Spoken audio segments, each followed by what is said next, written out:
Good morning. Happy Mother's Day, everyone. The theme for today is God blessing. A good mother's love is a blessing. It is a constantly refilling gas tank and a superpower for a good life. A blessing offers balance in the world when plans fail and stories end. A blessing says, the universe wants me here. We honor the good mother's blessing today that says you are enough.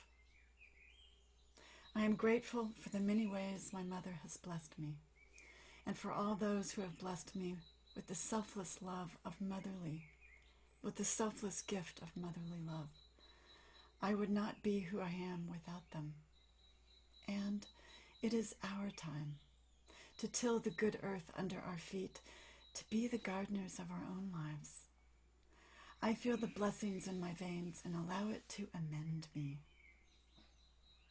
I drink the blessings up. I take the blessings in and water my world. Welcome to Shelter and Grace, a sound meditation for a pandemic. It's Sunday, May 10th, and it's Mother's Day. It's my 52nd day of doing these meditations, live and daily, and they will continue through the end of Shelter in Place, which looks like through June, or early June. Here we shelter in place every day using spirit and words and poems, and wind chimes, and a moyo drum, and a singing bell.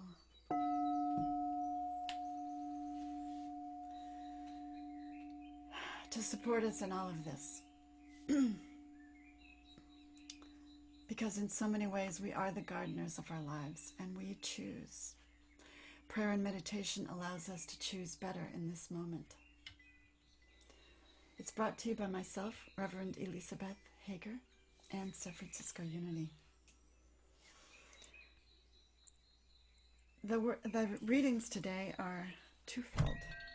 One is a little bit from Daily Word, which was a very sweet motherly blessing, and I'm using part of it.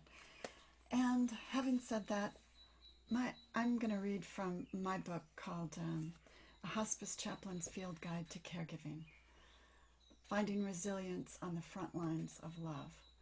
And the reading is number 24, which is God Blessing.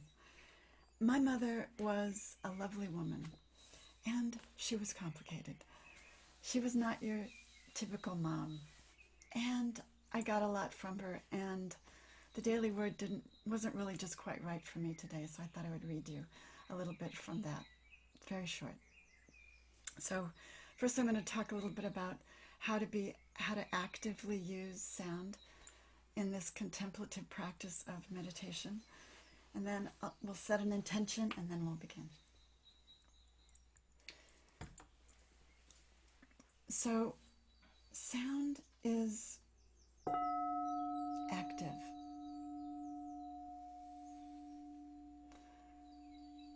It's another way to listen. Meditation is very much about listening. We use words, so we listen to the wisdom of others, but really the practice is to listen for your inner voice. We use poems because they're like open-ended questions. They're not telling you what to think. It's a participation. They're asking you they're asking you what you think. I love this quote by Naomi Shihab Nye. Poetry calls us to pause. There is so much we overlook while abundance around us continues to shimmer on its own. I use sound rather than meditation, rather than music, because sound has its own order. Music has its own order, and sound asks you to make your order, to make order out of it. And we are vibration. I think sound helps us connect with the field of oneness, that quantum field of oneness. So in essence, we use it all. We send the sound to any place that is hurting or any place that is tense. We send the breath there, and we follow the sound in. We can also use imagery, whatever this beautiful sound of the summer's day brings up for you. Send that image there. If it's easing to you, it will ease those places in your body that are full of dis-ease. All right. So I'm going to start with the reading, and then we'll set an intention. This is from my book, God Blessing. My lack of feeling a fitness for this world has something to do with my lack of feeling a fitness for this world has something a good mother could have given. But how can anyone give something that they never had? A blessing is a bestowing of a fundamental rightness that permeates all of our calcifications and constructed protections. It has the power to transform everything.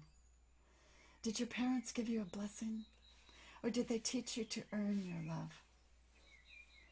Must you prove yourself? Are you seeking approval in the world or from the opinions of others?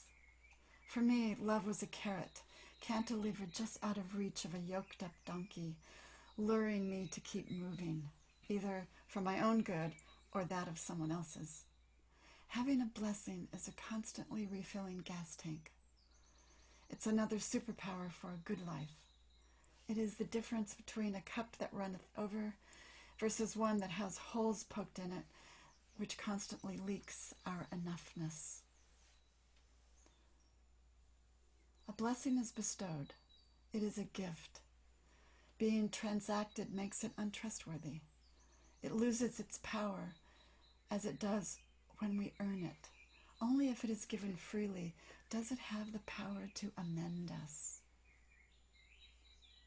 It offers balance in a world when plans fail and stories end. A blessing is a softer landing place. It is a seed of certainty planted within. It is simple well-being in our inevitable human valleys and the superpower of knowing that beyond appearances you are okay, and perhaps it will be okay, even if you don't know how.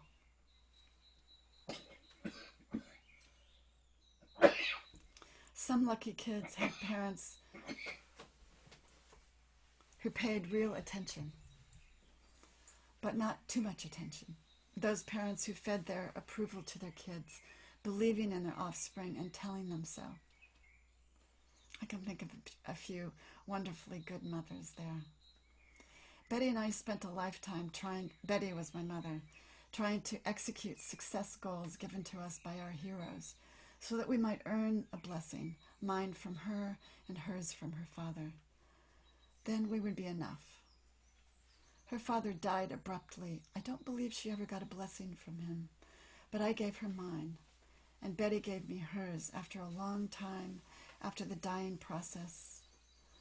But at that point, I didn't need it. I had made my own. Effective parents find the complicated, dynamic, good life balance between their own lives, well lived, and their children's. It's everything to be tending and growing a garden. But even as a child, I have a part. I become the chosen one when I take the blessing in, receiving and accepting it, especially as an adult, when it is my turn to till the good earth under my feet, when I become the gardener of my own life. I had a lot of people loving me, but I discounted their gifts. I stubbornly wanted from my mother what she couldn't give. But no longer do I discount those gifts. I see them and I bless them back. Even if you weren't originally a chosen one, But if you are still breathing, we can give the gift of blessing to ourselves and to others. The skill sets for addressing monsters under our beds are learned. I give you mine now. Knowing you are enough, may you feel the good earth in your veins, so to use all the gifts you have been given. You can upgrade yourself with a blessing. Hint, you are the blessing. Let's take 3 bells to set an intention. What is your intention today?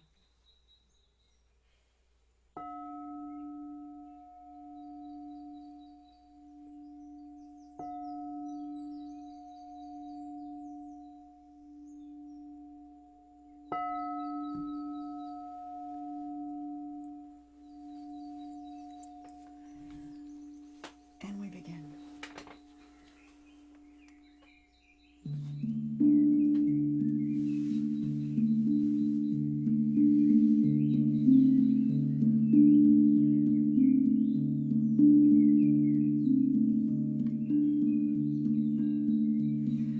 Let's take our first breath of gratitude. Send it in to any place in your body that is tense. Breathe in whatever gratitude is up for you today. Breathe in gratitude through your heart. Breathe it in. Let it light you up. And exhale.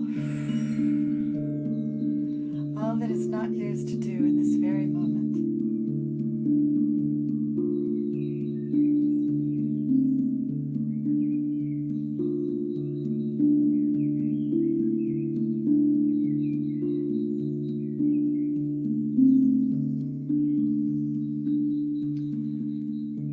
Take another breath. Breathe in gratitude through your heart.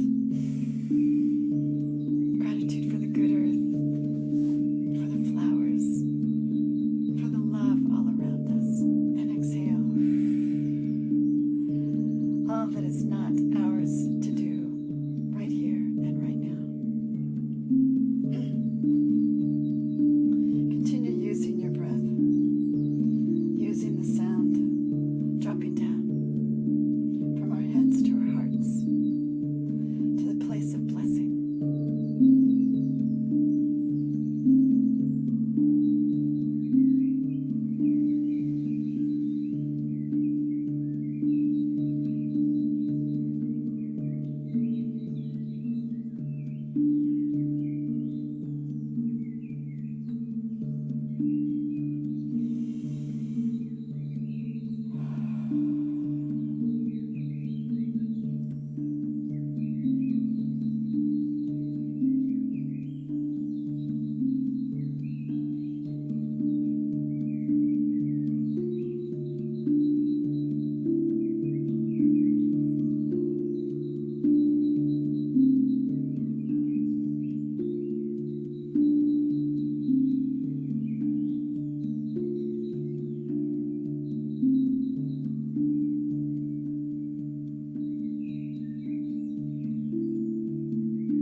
And if you find yourself drifting, with love, gather yourself back to center, to your center, to what is yours to do right now.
I am grateful for the many ways my mother has blessed me, and for all those who have blessed me with the selfless gift of motherly love.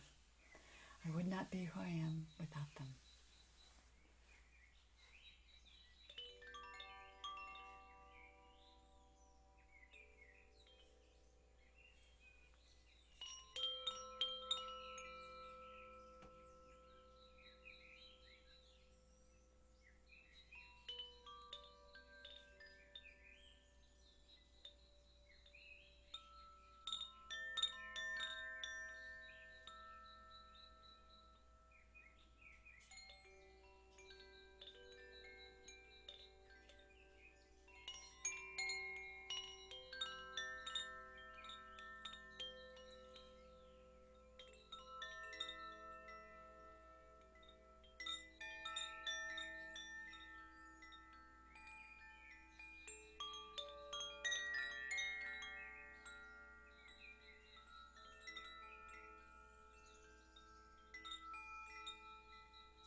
I am grateful for the many ways my mother has blessed me, and it's our time to till the good earth under our feet, to be the gardeners of our lives. I feel the blessings in my veins and allow it to amend us, to amend me. I drink the blessings up, I take the blessings in, and water my world.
We remember this place, home, this place of peace, of light, of love and blessing.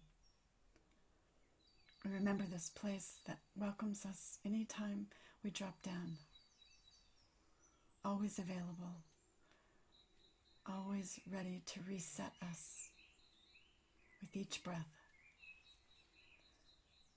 We remember this place so that we can be the light to others.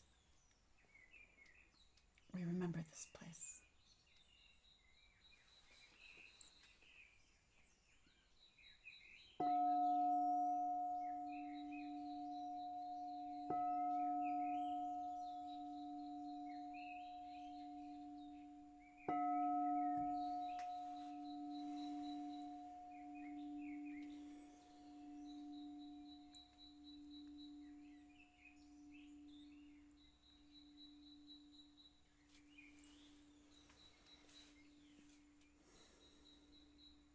I'm going to end with a St. Francis of Assisi poem.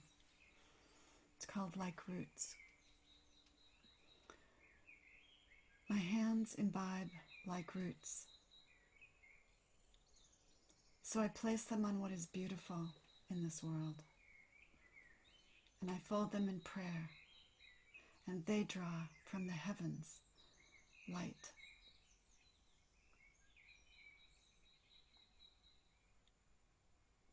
Thank you so much for joining me today on this Mother's Day that's complicated for some and exquisite for others. Thank you for joining me. Join me anytime, every day, until the shelter in place is over. Thank you.